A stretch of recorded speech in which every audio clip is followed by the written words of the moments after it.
मोक्षदा एकादशी का व्रत जीवन की तमाम परेशानियों को दूर करने वाला माना जाता है। इस दिन भगवान विष्णु की पूजा करते हैं और व्रत रखते हैं। ये एकादशी व्यक्ति को सांसारिक मोह के बंधन से मुक्ति और पितरों को मोक्ष दिलाने वाली मानी जाती है। हर एकादशी कथा का विशेष महत्व है। व्रत में पूजा के दौरान मोक्षदा एकादशी की कथा के बिना पूजन अधूरा माना जाता है। मोक्षदा एकादशी व्रत कथा का पाठ करना या श्रवण करना फलदायी होता है। तो आइए सुनते हैं मोक्षदा एकादशी की कथा। पौराणिक कथा के अनुसार गोकुल नगर में वैखानस नामक राजा का शासन था। नगर की जनता राजा की प्रजा के प्रति न्याय व्यवस्था से बहुत खुश थी। वे अपनी जनता का पूरा ख्याल रखते थे। एक रात राजा ने अपने सपने में देखा कि उनके पूर्वज नरक की प्रताड़ना झेल रहे हैं।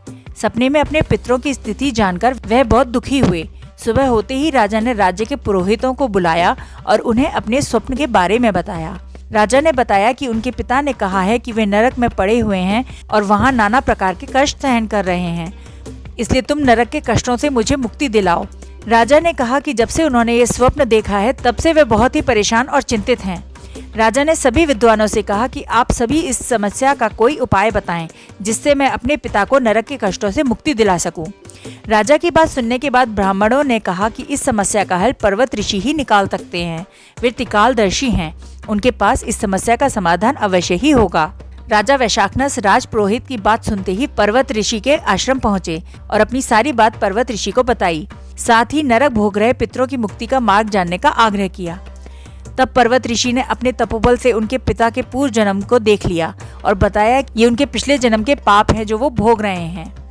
इस पर राजा ने उनसे मुक्ति का उपाय पूछा।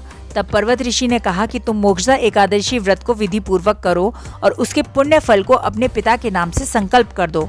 इससे तुम्हारे पिता नरक से मुक्त हो जाएंगे। जब मोक्षदा एकादशी आई तो राजा ने विधि पूर्वक व्रत और पूजन किया। फिर बताए अनुसार उसके पुण्य फल को पिता के नाम से संकल्प कर दिया, जिसके परिणाम स्वरूप पूर्वजों को मोक्ष प्राप्त हुआ और जन्म मरण के बंधन से मुक्ति मिल गई और वे स्वर्ग चले गए। इसी प्रकार जो भी इस व्रत को करता है उसे मोक्ष की प्राप्ति होती है।